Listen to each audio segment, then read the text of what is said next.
must be a holiday. There's so many of you guys here on this evening. Welcome to the Week 6 live lecture for HIT 205. And before we get started with our material for this week, I wanted to talk about some of the files that I have provided over the last couple of weeks, and I wanted to make sure that everyone has them. So you will see in the area that says files, there are about, I don't know how many. I kind of lost track of the files, but there are lots of files that I have uploaded over the course of the couple of weeks. And the reason that I wanted to upload them again is it seems that some people are claiming that they don't have them, so I don't know if it was a system glitch or whatever the case may be. So I have uploaded them all again. So if you haven't done so, please go ahead and do so. Okay, the other thing that I wanted to cover this evening is there seems to be some confusion on, and I talked about this before, but I just feel the need to talk about this again. But there seems to be some confusion related to what you should be reading. Very early on, I made mention of the fact that this course is being offered in a time where our industry is in transition. And it's in transition where we have converted over from one coding system to another. And the textbook that we have includes ICD-9 and ICD-10. And this particular book, we have identified in the course syllabus which pages you should be reading. And one of the things that I am noticing is that some people continue to read some of the pages that contain the ICD-9 content and are getting confused when it's time for them to post in the discussion board, when they're doing the quizzes. I just graded my 2-section quizzes over the last 24 hours, and I'm still seeing that people are posting ICD-9 codes. So if your classmate or your instructor is saying to you that you are listing guidelines for ICD-9 instead of 10, you may want to reach out to your instructor by phone just to have a conversation to clear up any confusion, because we are not coding ICD-9 in this course. The other thing I wanted to mention, I have a laundry list kind of things to talk about before we get to this week's material, but I wanted to also mention for the quizzes, once your answers are released on, Tuesday night at 11:59, which is essentially Wednesday for some of you, you are able to see the rationale for each correct answer. And that rationale walks you through how you find the correct answer. And if after reviewing the rationale, if you are still confused as to how you locate the code, meaning that you followed those steps in your own physical code manual and you still cannot find that code, again, that's when you need to reach out to your instructor for additional assistance. Those rationales were developed with the physical code book, with someone actually looking up the codes. You'll notice that it says main term, subterm. The alphabetical index tells you to look up a particular code, and then it tells you the final code. So make sure that you're looking at those rationales so that you can ensure that you understand why you got something wrong.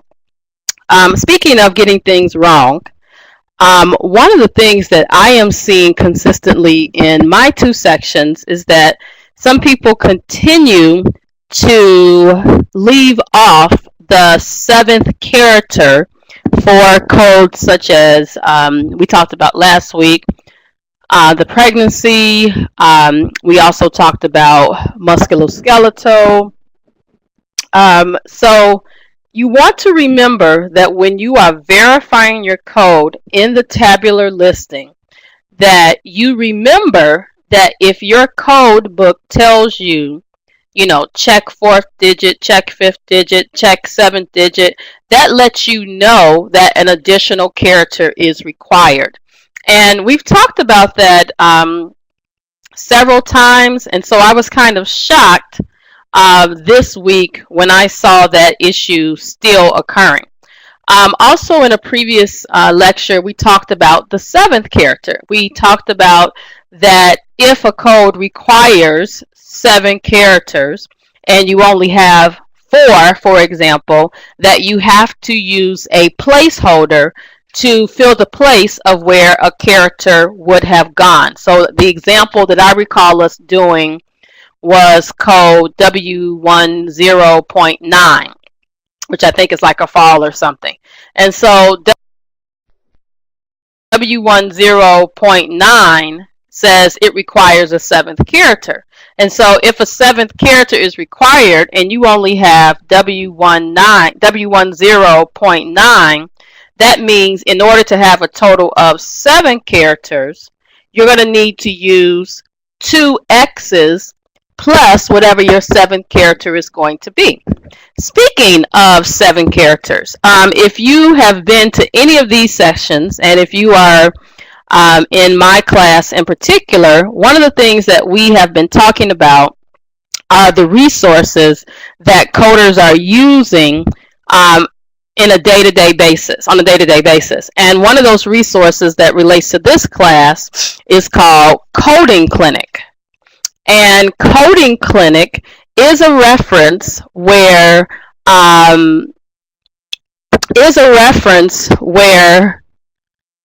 coders have written in to the American Hospital Association, and they have asked questions about some complex areas, and the Coding Clinic panel of coders has responded to the question. And those that have a subscription to Coding Clinic are actually able to reference those answers. As a student in this program, we have paid for access for you for Coding Clinic, and so we highly recommend that you take advantage of those resources. For example, I have uploaded a document called, Coding Clinic for 7th characters. And this is one of many coding clinics that are out there relative to the 7th character, where people have written in and asked specific questions about the 7th character, and the AHA coding panel has responded. So, one very common question is, okay, the 7th character of A, active treatment. What do we mean by active treatment? They have some great articles on active treatment. Carrie just mentioned that there's a great article on the S for sequela. So one thing you have to realize, and I mentioned this before, the media does our industry a disservice by making you think that you can learn coding in a short amount of time. It is not something that you can learn overnight. It is something that you can learn, but you have to put in the work. Coders make a decent wage, but they also work. It's not something where they're just sitting around twiddling their fingers for 8 hours. They are looking through medical records 8 hours a day, using the resources that may or may not have been provided to them, looking things up on the internet, just really going at it in order to assign their diagnoses and procedure code. So it's not something that is as simple as 1, 2, 3. Sometimes you got to do 1, 2, 3, and 5, 6, 7 in order to get your final code. So Letitia, the very first live lecture, I actually walked through how you use the actual coding manual. What I'm going to ask of you is that if you are in my class, that you reach out to me by phone so that I can work with you independently. If you are in another instructor's class, please get in touch with them today for assistance. But I actually, during the very first lecture, provided an introduction page by page to the physical coding manual. Okay, a couple of other things I want to talk about before we talk about week number 6. I have a whole list, and we only have an hour tonight because I have another obligation, so I'm going to try to be quick. One of the things that I notice in the roundtable is that some people are not posting their MSDRGs, and some people are saying, well, I don't know how to find the MSDRG. So I know that on several occasions I have mentioned the recording that I did using the software to locate the MSDRG. So I'm going to provide that link again because we only have really one more week left. Next week I'm going to review for the final exam. We only have one more week left, so I'm just trying to make sure that I get this information out to everyone. Okay, the other thing I wanted to address was that I noticed that in my class some folks were very fixated on the weight. Oh, I got the same codes and my weight was different than yours. At this stage in your career, you should remember, and this will help me transition to my first slide, that you are assigning diagnosis codes, learning guidelines, abstracting and coding inpatient records, all in an 8-week period. The relative weight at this point is the least of your worries. Don't get so fixated on that. At this point, learn about assigning codes, learning the guidelines, and your very basic introduction to inpatient coding. Inpatient coders are coding anywhere from 20 to 24 records a day. You are doing 14 in the course of 6 weeks. There is no way that you can master this process. So don't be so hard on yourselves if you get something wrong. Just learn and grow from the mistakes that you are making. Don't just like beat yourself up saying, oh, I got this wrong, I got this wrong, I got this wrong. It's okay. Once you get a full-time job as a coder, depending on the organization, they will issue you a mentor. That mentor will review 100% of your records. They will provide feedback to you. They will provide you with their facility guidelines. And so another area that I commonly see in the round table is, well, I'm not sure which procedures we should not be coding. Well, one thing that you learned, and I confirmed this with the HIT205 live lecturer, I sent her a text message to confirm so I didn't make a false statement, that in those live lectures that she talked about the concept of the charge master. And a lot of services that some of you guys are trying to code are generally captured by the charge master, such as a chest x-ray. That is generally captured by the radiology department at the time that the x-ray is being performed on the patient. So it's a lot of information to take in, and just know that you're going to need more practice. Oh, someone asked me about more practice. AHIMA has a book called, and I can't type and talk at the same time, so one second.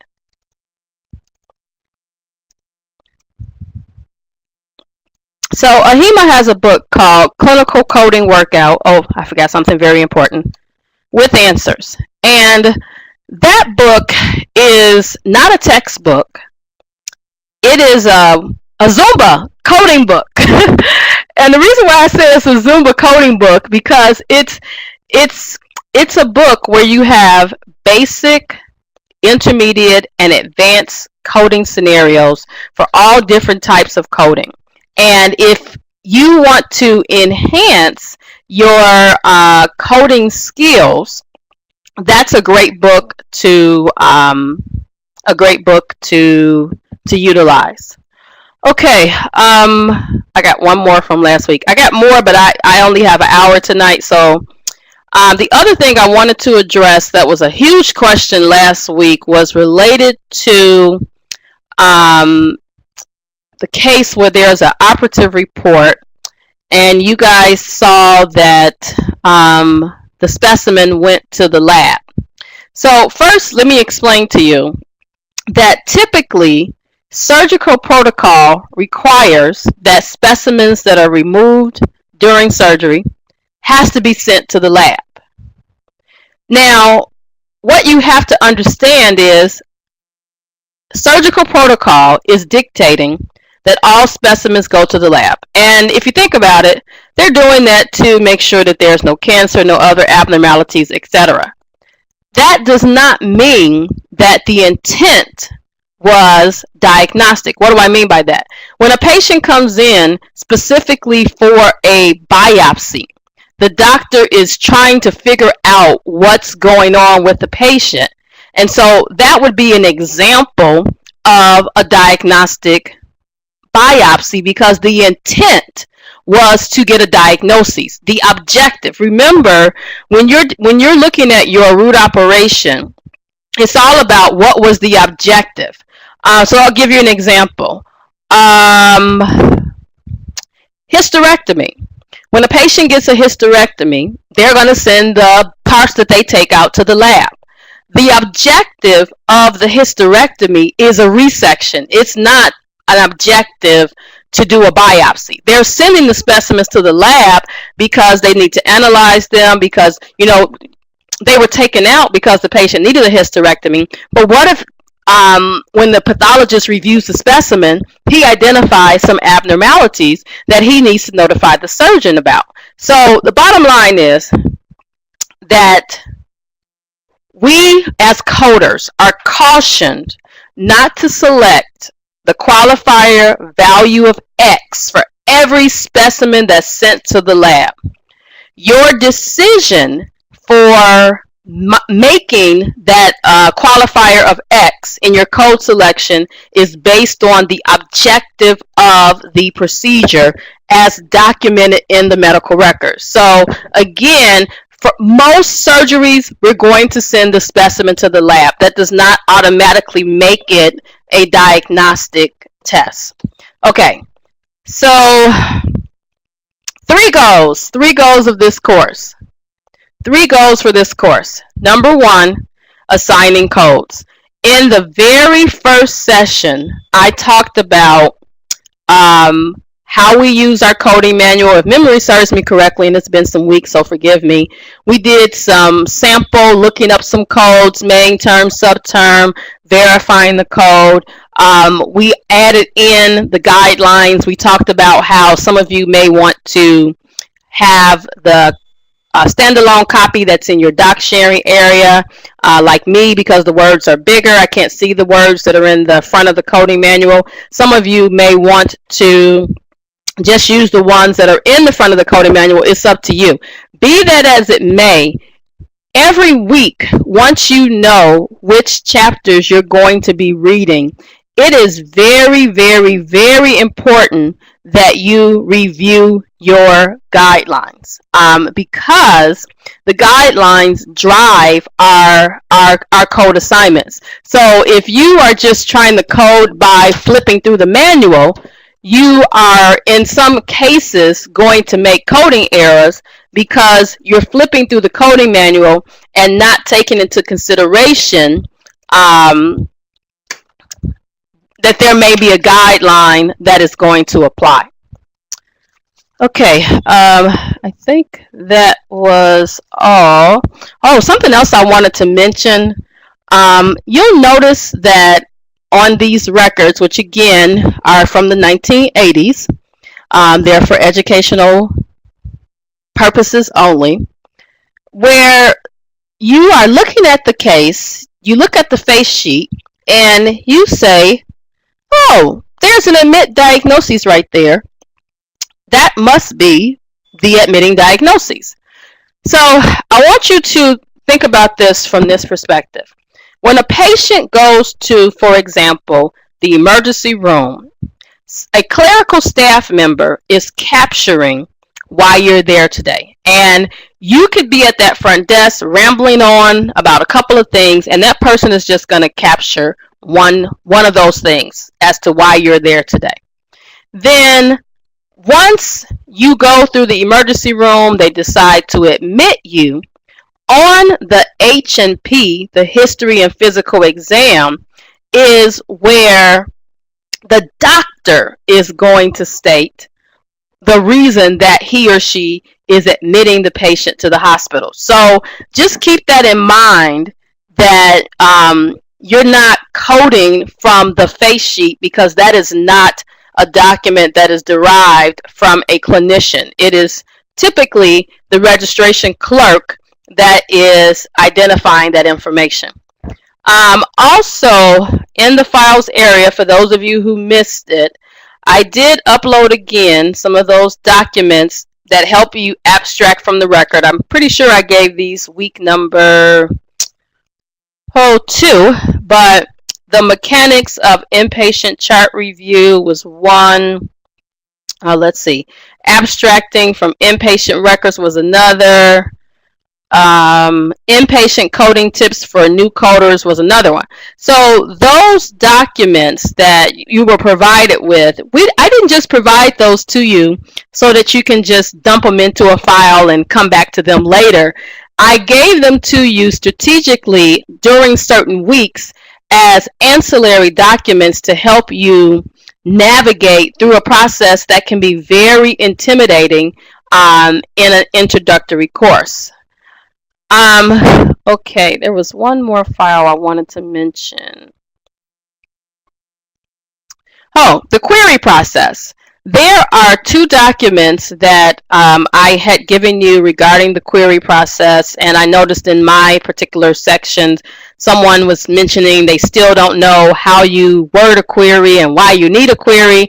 Those documents from AHIMA do an excellent job of providing you with an overview of the query process. So again, after reading those documents, if you have questions, please ensure that you reach out to your instructor.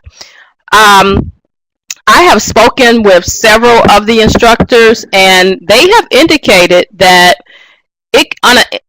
over the course of the 7 weeks, they may hear from someone one time throughout the term. And here's the reality. This course is not a face-to-face course. Our courses are only online, which means you have to take advantage of your resources. 1 being this live lecture, 2 being your instructor that is there to assist you. So make sure that you take advantage of those resources. And as a reminder, one of the reasons I'm giving these files today, again, next week I will be doing a review for the final exam. And so be there or be square, listen to the recording, because I'm going to give you some good tips in addition to the ones I've already been giving you related to the final exam. So hopefully, if you can't attend the recording or the live, just remember that the sessions are always recorded. And sad to say that I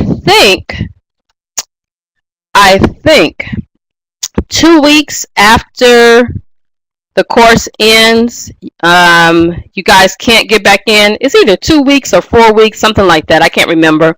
But you guys can't get back in, which means you will no longer have access to the recording. So we are offering these to you because we know that you're going to be taking your credentialing exams. And we want to make sure that we give you all of the tools that you need to be successful on your exams. Also, just kind of as a public service announcement, those of you that are taking medical billing and coding program, I want to remind you about a new course that we have specifically for you. And I'm going to type it in the box. Oh, Sharice, fancy, you're a techie. So, HIT251, Coding Exam Review and Practicum, is a course for individuals that have completed our medical billing and coding program. It is a course that has 3 parts. 1, it's a review for the CCA exam. 2, it's a practicum where you get to code 150 medical records. And 3, you have this lab where you get some exposure to some software products that are used in the industry. For more information, you can reach out to your to academic advising, but let me just mention the course is only for individuals that have completed, not in the process, but have completed your 10 courses for the MBC program. It is yes, Jennifer, thank you. I'm going to use the word that the school uses. It is complimentary. It is a complimentary course, and if you pass that course with an 85% or higher, the school will pay for you to take the CCA exam. So, Holly, advisors have started reaching out to students that are at the end. So it just depends on when you talk to your instructor, or your advisor, and that's one of the reasons that I'm mentioning it here, just to make sure that we kind of spread the word. But let me just, then I definitely have to move on. Let me just make sure that you are aware that that course was designed to be taken by people in the MBC program only. So you had to have completed the MBC program, and that course can only be taken once, and it should not be taken with anything else. It's too much work to take with anything else. It is designed where you have 30 to 40 hours of work per week, but each week you're coding 25 medical records. You're getting feedback on those medical records. So not only are you going to code inpatient records, you're going to code surgeries, you're going to code radiology, you're going to code lab, you're going to code anesthesia. You're just going to get exposed to a variety of courses of records to assist you with your journey as a coding specialist. Now, for those of you who are in the RHIT program, or HIT program, just remember that you have an actual face-to-face practicum. The medical billing and coding students don't have that. So this was something that we created specifically for the medical billing and coding students. And the coolest part about this, you get to hang out with me for 8 weeks. All right, congenital malformations, deformations, and chromosomal abnormalities. All right, so congenital malformations, codes that start with the letter Q. Oh, here's the other thing. I keep going back to when I graded the other day. Talking about guidelines. We spent time talking about pregnancy guidelines last week, and we specifically talked about the code Z3A. Anybody remember me talking about code Z3A last week? Yeah, remember I said that was a secondary code for the pregnant patients? When I was grading my quizzes, I saw lots of people that had pregnant patients that were 36 weeks gestation, Mary, that didn't have that code on it. So I have to say to you again, guidelines, guidelines, guidelines, guidelines, very, very important. Okay, so Chapter 17, Congenital Malformations, Deformation, Chromosomal Abnormalities, are codes that start with the letter Q. And there are several guidelines that are listed. Again, we only are going to talk about a couple of them. So first, we are going to use these codes when the provider states that they have this malformation, deformation, or chromosomal abnormality. I want to caution you, because I've seen this in some of the quizzes that I've graded, that your coding manual has codes for conditions that are acquired versus codes that are congenital. So acquired means that you acquire them at some point in your lifetime, whereas congenital is something that you were born with. So if you are coding and you're verifying your codes and you notice that you use the code for a congenital condition and you have no documentation that it was not congenital, you can't use that code. The doctor could state it's a congenital condition and the patient could be 50. It's based on their clinical judgment as to whether or not it's a congenital condition. So that's the only guideline I wanted to point out there, because injury is a huge chapter and I want to make sure we get to that. Signs and symptoms and abnormal clinical laboratory findings. So this is something, these are codes that you've seen over the last couple of weeks, and sometimes some of you reported them probably when you should not have reported them.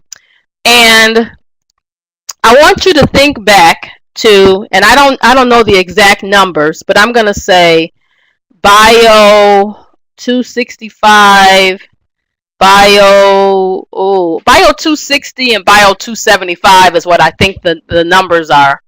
But those are courses where you learned about the disease process. You learned about pharmacology. So signs and symptoms, we don't code them if the physician has established a definitive diagnosis. For example, the physician says the patient has a cough, and then he diagnoses them with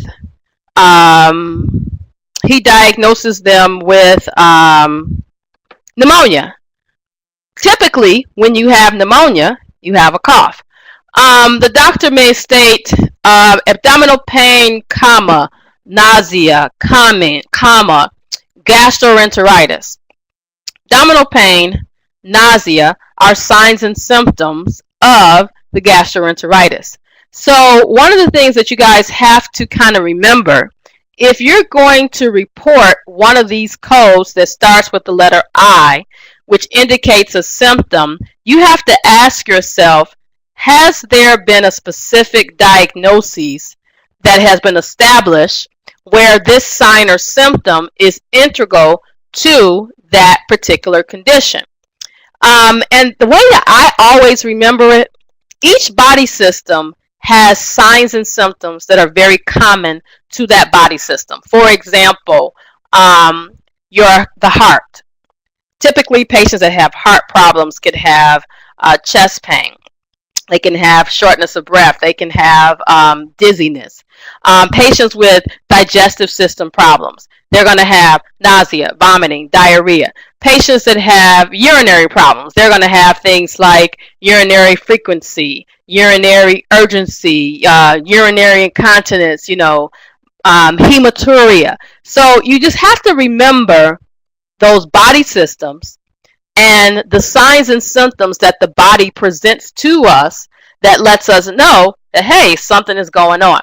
The other thing, talking about references, inside of your 3M book, one of the references that you have is called the Merck Manual.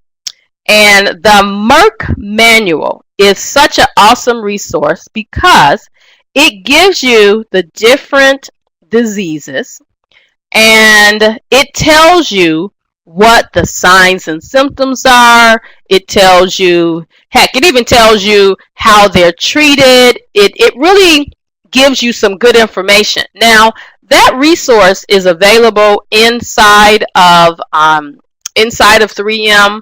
Some of the other encoder products, it's available. I personally have a physical one. Just, call me old school, but I like to, sometimes look up the disease, read about it without having to look on the screen. But I am uploading the document called Locating Coding References, which if you've been in 3M, you have seen these references, but this document just is a reminder of how you actually get to those references. Okay, signs and symptoms. Couple of guidelines that we have here. One about when you assign a symptom code, which we already talked about. Sometimes you can have what's called a combination code that not only includes the definitive diagnoses and the sign or symptom. If that code does include the sign or symptom in that combination code, you should not use an additional code for that sign or symptom. The tabular list does a pretty good job of letting you know when you need additional codes. For example, if you can remember when we talked about the genitourinary system, and in that chapter, for example, if a man has hypertrophy of the prostate, there is a note there that says use additional code for LUTS, lower urinary tract symptoms. So the more that you see these guidelines, the easier it will become, but you just have to keep looking at them over and over and over again. Okay, there is a guideline related to the Coma Scale. So here I want us to go in the coding manual and locate the word coma. Locate the word coma. And guys, hold on for 1 second.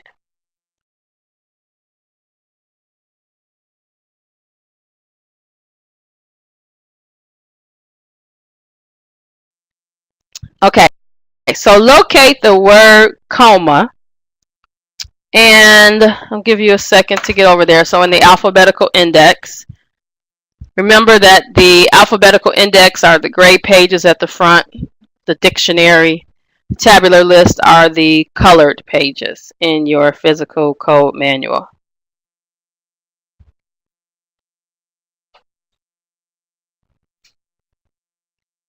Okay, so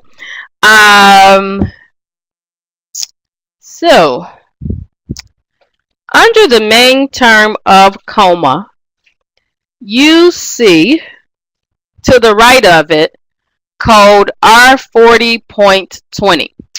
And code R40.20 is a code that we use when the provider documents a total score for the patient's coma scale. We call it the Glasgow Coma Scale. So if the physician does not document the total score, instead of using either R40.20, there's another one if you go to main term Glasgow Coma Scale R20.24, there's another code there. You're going to be using one of those codes. R40.24, I'm getting tongue-tied, is the code that you use when you have the total score. And R40.20 is the code that we use when the patient has traumatic brain injury, also known as TBI. But what I want to show you is if we have a coma documented with individual scores, in your coding manual, you're going to see under coma 3 entries, 3 subterm entries. One that says motor response, the next says opening of eyes, the next says verbal response. If you have individual scores documented for the motor response, the opening of the eyes, and the verbal response, you're going to have to select one of these codes from each of those categories. Now, the good thing about this is that you have an example at the end of your textbook chapter that goes over this concept, but I wanted to show it to you just to make sure that it makes sense. So here's the other thing. Let's say you had a patient that had motor response none. The index says R40.231, check. Oh, there's that check. What does that check mean? That check means that an additional character is needed. But we're going to locate that additional character in our tabular list. So, motor response, I'm going to say none, R40.231. Let's say opening of the eyes, never, R40.211. Verbal response, none, R40.221. Of course, we need to look up those codes. So we're going to go to our tabular list. And under R40, and oh, I distinctly remember, now it's coming back to me. Week number 1, we did a tour of the coding manual, and I remember you guys telling me which pages or which colors the different chapters were on. Anybody remember that? The very first session? Yeah, okay. So this code is what? Tangerine, orange, this page. Okay. So if we said eyes never opened, R40.211 says check 7 digit. Now, here's what you need to know about the 7 digit. The 7 digit for the Coma scale tells us when the scale was, or the finding was captured. So let's say it was collected by the EMT, the ambulance. It would be R40.211. Let's say the verbal response was also captured by the ambulance. R40.221. And let's say the motor response again was none. R40.231. Got to put that 7th character there. Here's something you guys should know. If we don't have that 7th character on our claim is going to be denied. And when the claim is denied, what happens to the hospital's money? It's delayed, right? If the claim is denied, the hospital's reimbursement is delayed until the issue can be resolved. How can the hospital pay you if they're not getting paid? Food for thought, right? Okay, let's say that the neurologist captured the Coma scale and he or she got the same findings. Eyes never opened. It would be R40.211, and it depends on when he captured it. Let's say it was 3 days later. What would your code be? Eyes never opened. It was the neurologist capturing this score 3 days later. R40.211.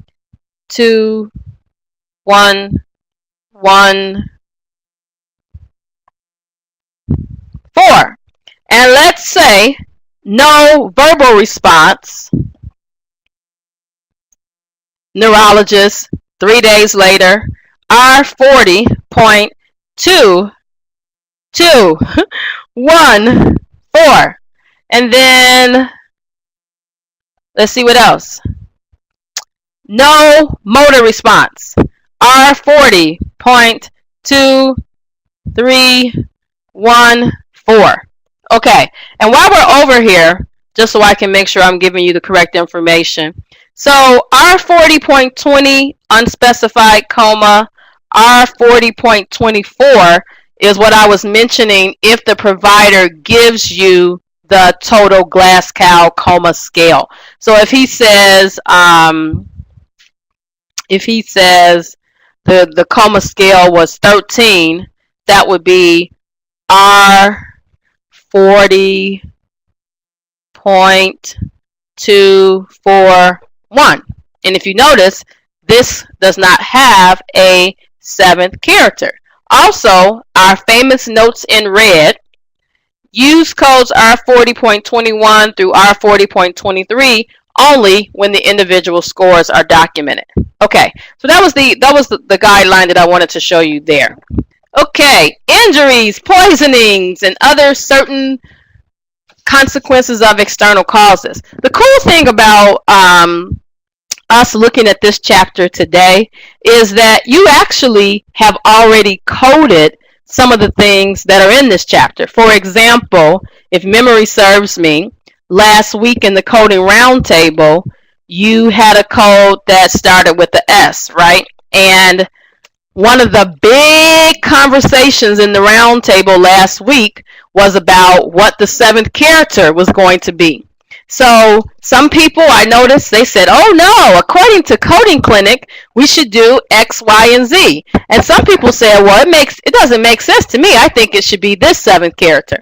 So again, very important to use your coding resources. All right, so a couple of things here. Seventh characters. I encourage you to look at Coding Clinic. Oh, let me just be real with you. Some of you are going to work in places where you're not going to have access to Coding Clinic. And let's say you go and work for an orthopedics office where they're going to be using these seventh characters. Why not go and grab all the Coding Clinic articles that you can find on the seventh character and save them to your computer?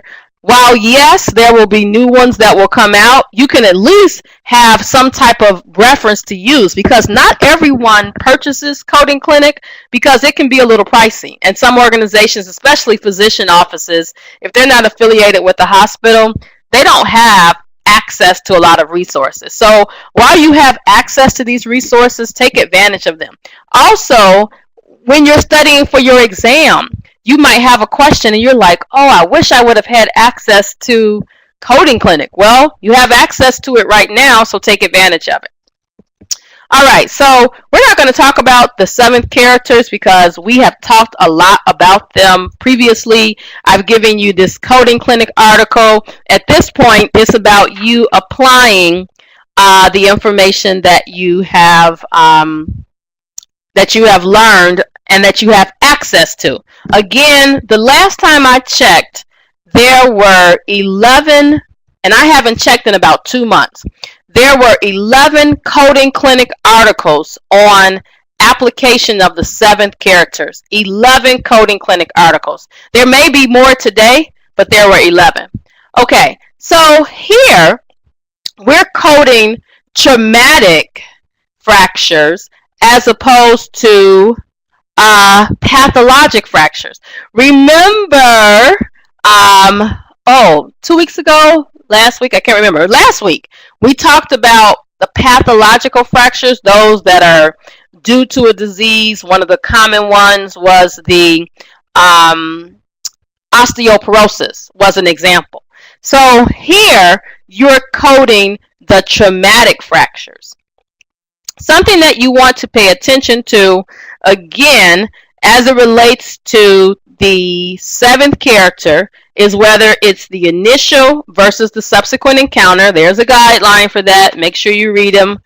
Also, when you have multiple fractures, that we need to sequence them according to the severity of the fracture. If you're not sure which fracture is more severe, do a Google search. Research that particular fracture to learn which fracture type is more severe. Okay, again, I cannot go through all of these guidelines. It's up to you to read them. In fact, I recommend reading the guidelines before you even read the chapter for the week, just to expose yourself to the guidelines. Okay, burns. Something that is very, very confusing is when we have burn codes, when we have burns that are of multiple degrees, first, second, third degree, and they're on the same site. So a guideline that I want you to remember is if a patient has multiple burns of the same site, so a first degree burn of the arm, a second degree burn of the arm, the highest would be which degree, first or second?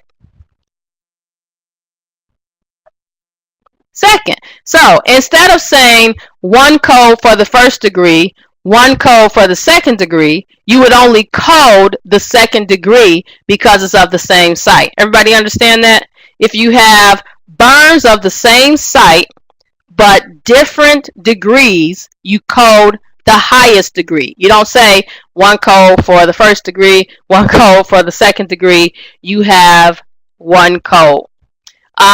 Lots of other guidelines to read. Again, I wish we had time to cover each and every one. We just can't.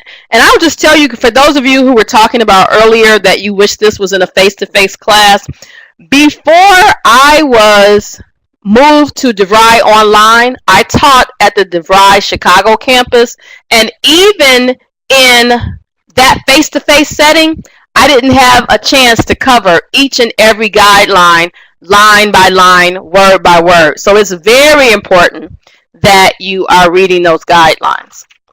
Okay, let's get to poisoning. All right, so adverse effects, poisoning, underdosing, and toxic effects. So the first thing I want to show you is, no, I'm not going to say show you again, because we went over this on the first day, is the table of drugs and chemicals. Anybody remember where it's located? The table of drugs and chemicals. We went over this the first day.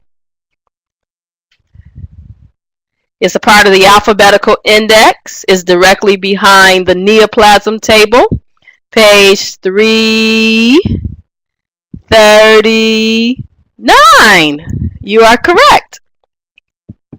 Okay, so page 339, what you'll notice is that there are lots and lots and lots of drugs listed here. This is one of those pages where I truly need a magnifying glass to see these little words. But you'll notice that the drugs are listed in a column called substance.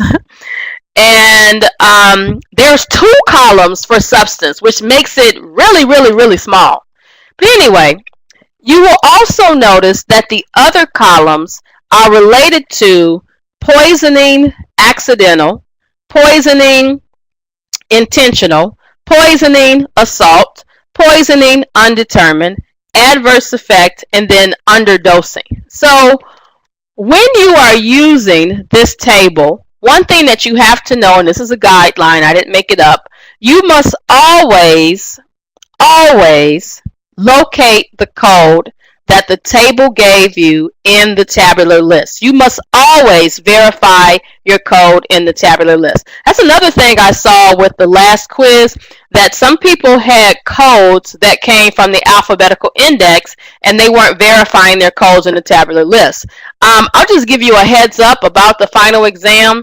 To me, minus the true and false, the final exam is like a combination of your quizzes, your different quizzes, and some of the guidelines. So make sure that you know how to use your manual so that you don't lose points on your final exam with the coding scenarios. And no, you won't have any inpatient records. Okay, so let's say that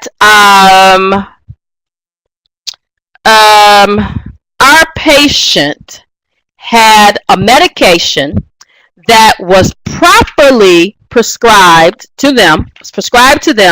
They were taking as directed, and let's say that drug was lisinopril, one of those medications that they use for heart conditions such as hypertension. So lisinopril, let me just type it here. So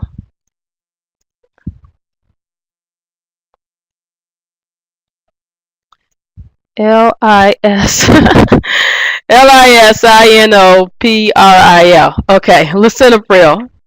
Hope I typed that right. This little chat box is also small as well. I'm going to make the words bigger. I don't know why I'm having trouble seeing because I'm only 25. 25, you shouldn't have these eye problems. Okay. So, patient was taking lisinopril as prescribed by their doctor, and they had an adverse effect. Let's say the adverse effect was a rash. So the first thing that we need to select is the T code for adverse effect of lisinopril. You might need a ruler too for this, or a piece of paper that you can use as a ruler. And you should come up with T46.4x5. And Jennifer's fast fingers. So our next step, of course, would be to verify the code in the tabular list. So going over to T46.4x5, and you should notice something over here. When you look up T46.4x5, a seventh character is needed. Now, here's the deal with this particular chapter. The little box with the seventh character may not always be on the same page. To ensure that you're using the correct pink box, you should always read that sentence that says the appropriate seventh character is to be added to each code from category, and in our case, T46, which gives us an A, a D, and an S. So let's say patient is in the urgent care today because they had a rash from taking lisinopril that was prescribed by their doctor. What would the seventh character be?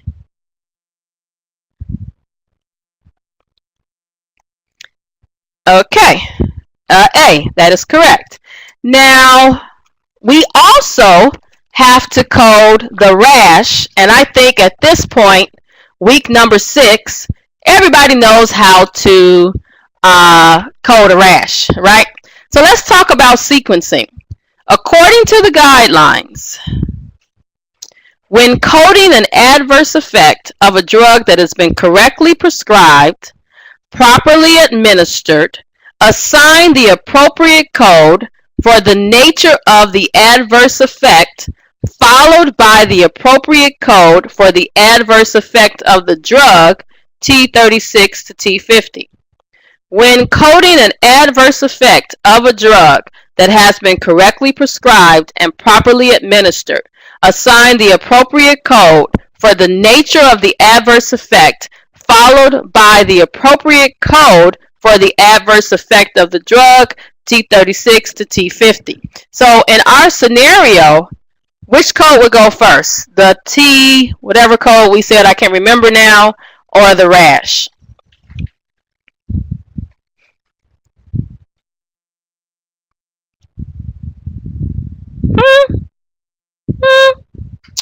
When coding an adverse effect of a drug that has been correctly prescribed and properly administered, assign the appropriate code for the nature of the adverse effect, followed by the appropriate code for the adverse effect of the drug. So Carrie and Jennifer are correct. Your first listed code would be the rash. And then your T whatever code we came up with would be second. Does everybody understand that?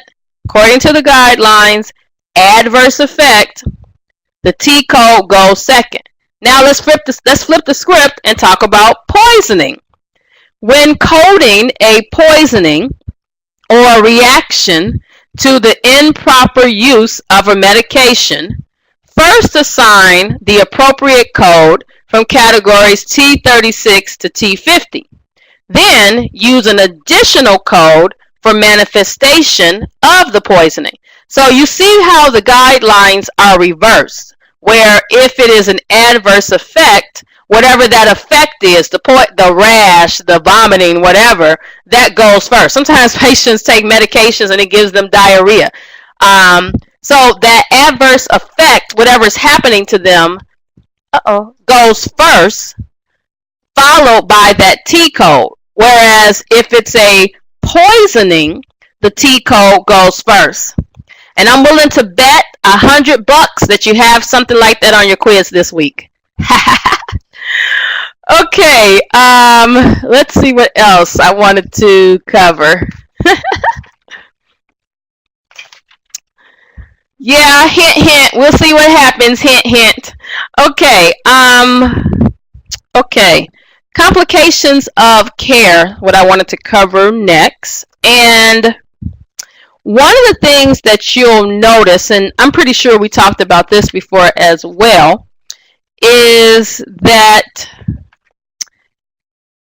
if the patient has an intraoperative or post-procedural complication, those codes are found at the end of the chapter for the body system in which they relate to. So for example, at the end of the musculoskeletal system, you see codes for intraoperative and post-procedural complications. They normally start with like whatever that letter is. So if it's an M, normally starts with like a M95 or M96. So the first two letters will be like a 90, numbers will be a 95 or a 96. Another example, in the genital urinary system, it starts with N99. So it's at the very end of the chapter. Some of the chapters, it'll be whatever the letter is, 95, 96, 97, 98, 99. But you get my drift. It's at the end of that particular chapter. How do you find those codes? A good main term, not the only main term, is the term complication. That's a very good term to start off with. Okay, so more guidelines that you need to read. Again, I don't have 8 hours to go over all these guidelines. Okay, next up, there isn't a textbook chapter on late effects. I'm sorry, there's a textbook chapter on late effects, but there isn't like guidelines dedicated to late effects. However, you may recall reading them in the very beginning of the class in chapter 1 of your textbook, but they are at the very beginning, and the coding manual refers to them as sequela. So it's at the very beginning of your guidelines. I don't know what page it is in the coding manual, but in the page with the big print for those of us that have the physical copy is page 14. So late effect, your textbook calls it a late effect, but ICD-10 refers to them as the sequel. It's a sequela. So it's like one of those scary movies where we have the sequel. So a sequela, or AKA late effect, is something that's left behind after an acute illness or injury has terminated. So for example, let's say somebody got burned at McDonald's working with the little fry thing, the fry basket. That actually happened to me. So that person gets burned with that fry basket, and they go to the doctor, they got a burn, and then 6 weeks later, the burn is gone, but now they have the scar, and the doctor says that that scar is a late effect of the burn. Now, here's the thing. The doctor gets to decide when it's a late effect. It could be months later, it could be years later.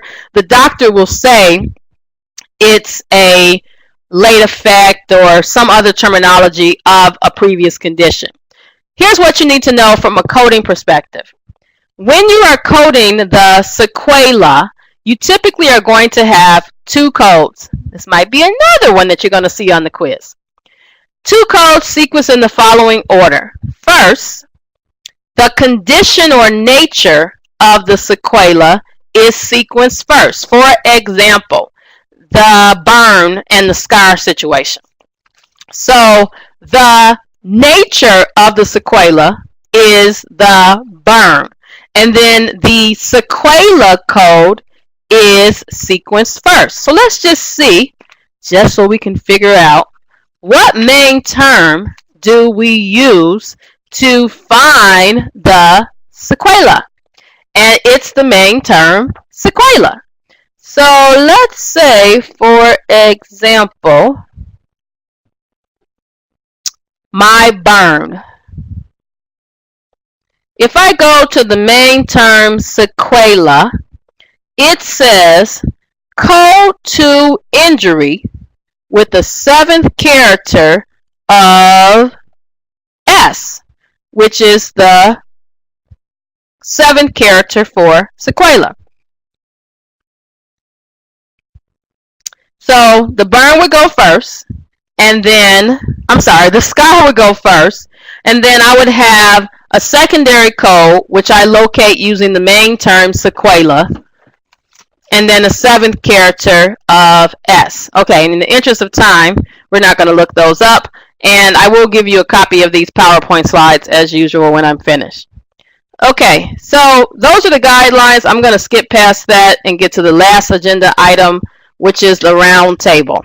And I want to remind you that what we are coding in the round table, I have to give this disclaimer. We are coding the floor of what could be coded, but not the ceiling. I mentioned to you before that some organizations tell you to code each and everything, and some organizations say, hey, if it doesn't affect the MSDRG, don't worry about it. It just depends on where you work at, what their policy is. Because you could spend an hour picking up 30 codes and only the 9th code change the reimbursement. So again, and let me just say this, on an RHIT exam, on a CCA exam, you're not going to have an encoder. You're not going to be coding this big 20-page handwritten medical record. It's not going to look like that.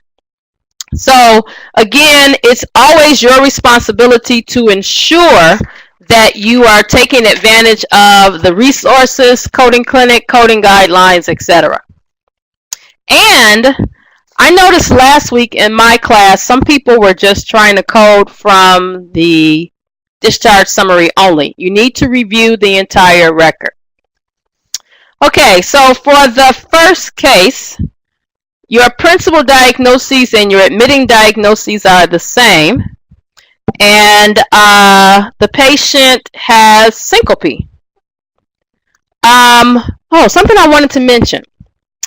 Some people are mentioning that they're having difficulty determining what the correct principal diagnosis is. I don't know why, because maybe they're not coming to the lecture. But I want to remind you, in chapter 3 of your textbook, even though these examples are ICD-9, the exercises in chapter 3 help you learn how to determine the principal diagnoses based on guidelines. The reason I mention that is because on the exam, CCA or RHIT, they could ask you a question that's guideline driven. And if you're taking the RHIT exam, just keep in mind, you don't have the coding manual in front of you. Your guidelines have to be in your cerebrum and cerebellum. If you are a CCA candidate, you're going to have your coding manual with you, but you don't have time on the day of the exam to learn the guidelines. Okay, so Principal diagnoses and admitting are the same. It's the syncope. And then for secondary diagnoses, the patient has convulsions and they have some type of nicotine dependence. There are no procedures, and there is an opportunity to query on this case. Let's see what else I wanted to tell you so that you don't spin your wheels. Remember our friend the charge master. So I think in this case the patient had an EKG. That is something that is typically picked up by the charge master. We would not need to code it. Something else I want to mention about this case, or just in general, for patients that have syncope, not syncope, seizures, convulsions, you're going to see in your coding manual, we have two options. The first option is the codes in the nervous system. Those codes start with the letter G, right? G40, category G40 is where you have diseases of the nervous system, and there you have codes like for seizure disorders. But if the patient is just having convulsions and no confirmed diagnoses of seizure disorder or epilepsy, etc., you would be using code from the signs and symptoms. So I'm just going to give you another hint. With this chart, the patient does not have this nervous system disorder. Their convulsions are going to be from the signs and symptoms chapter. Okay, so no procedures, and yes, there's an opportunity to query. Okay, the big one. Okay, so this next patient is the one with the hypovolemic shock. That's the admitting and principal diagnoses. If you read through the record, you will also notice that the patient has anemia. The patient also has nosebleeds. The patient also has hypertension. The patient also has some type of musculoskeletal disorder. The patient has a rash. The patient has constipation. The patient has a cataract. The patient has muscular degeneration and coronary artery disease. And I'm going to say them again. The admitting and principal are hypovolemic shock. The patient also has anemia, nosebleeds, which are also known as epistaxis. The patient has hypertension. The patient has a musculoskeletal disorder, which I believe was some type of condition of the spine. The patient also has a rash. They have constipation. They have a cataract, macular degeneration, and coronary artery disease. Oh, so they have severe degenerative joint disease of the spine. That's the musculoskeletal condition I was talking about. Let's see. Some of you are probably going to look at this record and you're going to say, well, they controlled the nosebleed in the emergency room by a posterior packing. They also put in a Foley catheter. We are not coding those things. So you'll notice no procedures listed here and no opportunity for a query. Okay, so I said I was only going to be an hour, and I went over an hour. But the PowerPoint slides are uploaded to the files area. Again, in this 1 hour session, I cannot cover each and everything. There are some things that you want to make sure that you are doing All instructors are required to have a phone number, required to have office hours. If their office hours don't work for you, you can request an additional time that they are available. Don't sit there and suffer in silence. I can count on one hand how many phone calls I have personally received during this now 6 weeks. So again, this is not a tutoring session. This is literally a live lecture, which is supposed to be an hour. Sometimes we go for 2 hours, but as you notice, as we get towards the end, it gets shorter. But please make sure that you are reaching out to your instructors. And Sunday night at 11 o'clock, unfortunately, to ask for help, most people are asleep. So you want to, send your questions to your instructor, the Q&A area, early enough so that they have an opportunity to respond to you. Okay, guys, well, that's all I have to cover. You made it to the end. Week 7 will be here before you know it. And guess what? This is that term where we get a week out. So the last week in June, no class. I'm very excited about that. To have a week with no live lectures and to relax a little bit. I'm sure you guys can use a week off to relax, so you will get that at the end of this month, actually. Just got to make it to the end. And you made it this far, so you're going to make it, right? Who's going to come to week 6 to turn back around?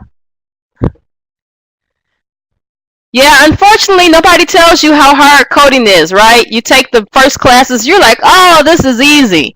But then once you get into the coding classes, you're like, oh, this requires, it's like a newborn baby. It requires some attention, right? Lots of attention. A newborn baby with colic that just won't stop crying until you give it some attention.